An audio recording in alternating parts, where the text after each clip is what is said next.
Good evening and welcome to the State of Business. I'm Nishani Piguera. Let's first take a look at tonight's headlines.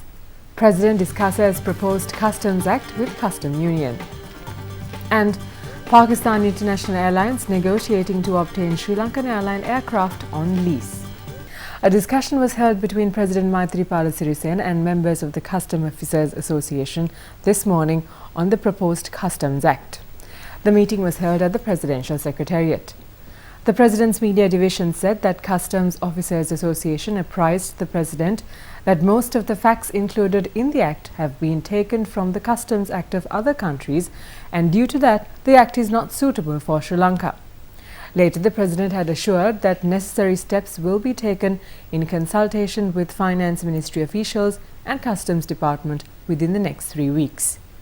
A comprehensive study will be conducted on the existing Act and the proposed Customs Act. The President has promised that he will not approve any amendment which would relax the existing rules. He had added that he would pay attention regarding the possibility of adjusting deficiencies of this existing Act. Cabinet co-spokesperson Minister Rajitha Senaratne expressed his views on the concept of good governance at the weekly Cabinet media briefing this morning. යහපාලනය කියලා එක අවුරුද්දෙන් සියලුම ඒවා තමුන් අතල බලාපොරොත්තු වෙන්න එපා. එහෙම යහපාලනය ගෙනාපු රටක් ලෝකෙ කොහෙවත් නැහැ. මං හිතන්නේ මේ තරම් ඉක්මනින් මේ තරම් යහපාලනය ගෙනාපු රටක් නැහැ. ඒක ලෝකේ හැමතැනකම මේක පිළිගන්නවා. ලෝකේ බලන්නේ සංසන්දනාත්මකව.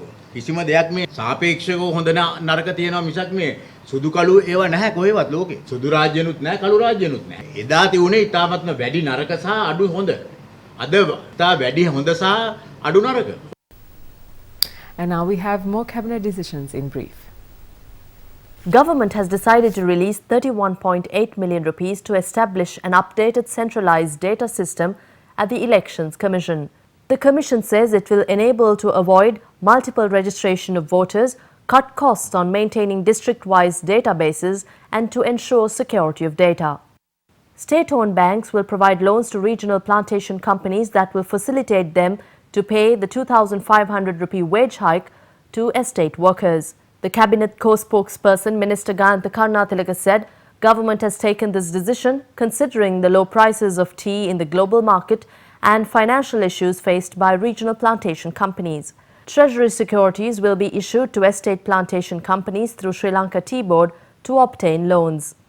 Government plans to obtain a concessionary loan of $1 billion from Japan's Tokyo Mitsubishi UFJ Bank for the third phase of Central Highway and elevated road link from Kelaniya Bridge to Rajagiriya. The Cabinet spokesperson said that the government intends to implement those projects as soon as possible. The third phase of the Central Highway covers the road stretch from Pothuhera in Kurunegala to Galagedara in Kandy. In more news tonight, Minister of Public Enterprise Development Kabir Hashim says that the national carrier will be restructured to benefit the country.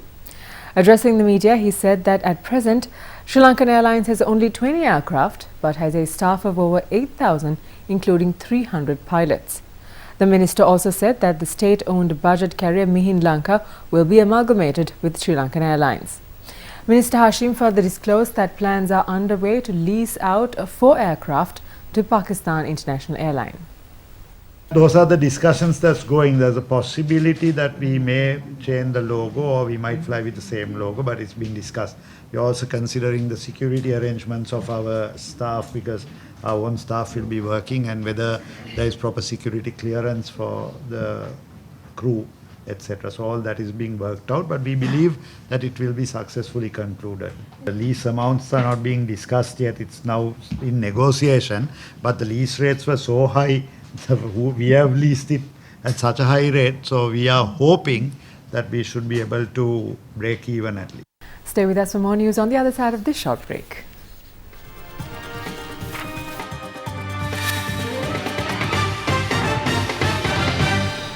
Welcome back. You're watching The State of Business. Power and Energy Minister Ranjit Siyavulapitiya refutes allegations that Sri Lanka incurred massive losses when purchasing coal for the Norochale coal power plant. Speaking at a media briefing, Minister Siyavulapitiya said that in 2015 it was decided to invite more coal suppliers to participate in the bidding process. Annually, Sri Lanka requires 2.2 million metric tons of coal to operate the Nurochale power plant. අපි මේ 2015 අද මේ කතා කරන ටෙන්ඩරය කැඳෙව්වේ ඒ ටෙන්ඩරයට කණ්ඩායම් 8ක් ඉදිරිපත් වෙලා 4ක් මූලික වටේදී ප්‍රතික්ෂේප වෙලා තිනවා වාණිජ්‍යමය හේතු මත. නමුත් ටෙන්ඩර් මණ්ඩලයට අවශ්‍ය වුණේ වැඩි ලොකු තරගයක් ඇති කරගන්න වැඩි මේ 8 දෙනාම සහභාගී කරගන්න. ඔවුන් ඒ සඳහා කැබිනට් මණ්ඩලයේ අනුමැතිය ඇතුව ටෙන්ඩර් ප්‍රතිපාටියේ කැබිනට් තීරණයකින් ආපු නීතිමය අයිතිය පාවිච්චි කරලා ඒ 4 දෙනාත් මේකට අරන් මේ 8 දෙනෙක් තුල මේ තරගය ඇති කරා. අපිට අවශ්‍ය වෙලා තිබුණේ හොඳම තරගයක් ඇති කරලා අවම මිලට හොඳම ගල් අඟුරු අපේ රටට ගන්න. එතෙක් තිබුණ ඒකාධිකාරය වෙනස් කරන්න.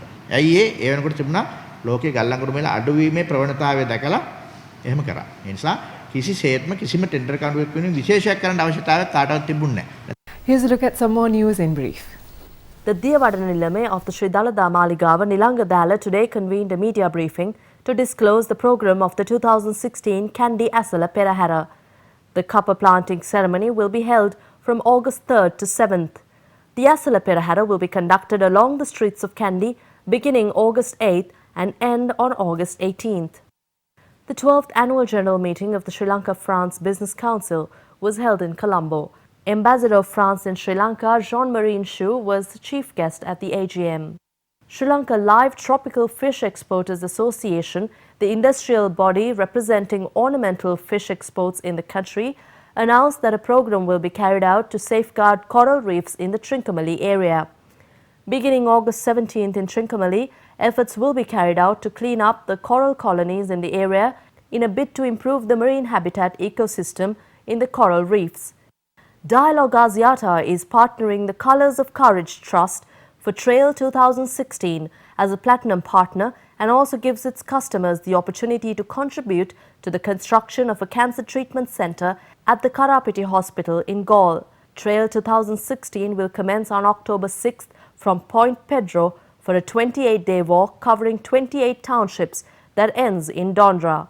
Kumar Sangakara, Mahela Jawadana, Otara Gunawadana and Jacqueline Fernandez are among Trail 2016 ambassadors. Stay with us for the Stock Watch after this break.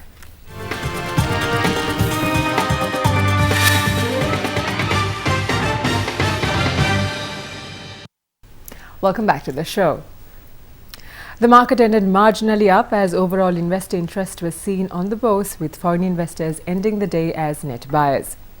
The all share price index gained 2.97 points to close at 6,417.46, and the S&P SL20 gained 4.96 points to close at 3,427.15.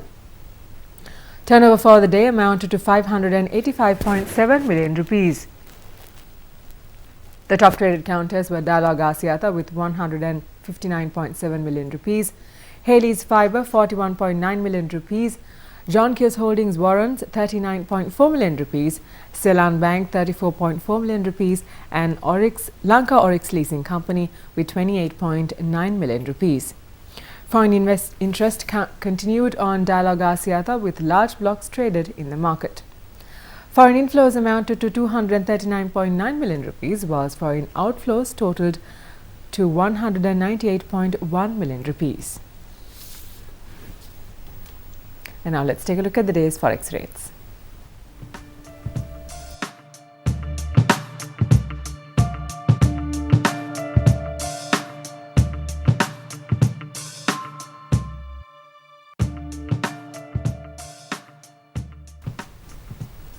And with that, we sign off for today. We'll see you again tomorrow at the same time. Until then, thank you for watching. Good night.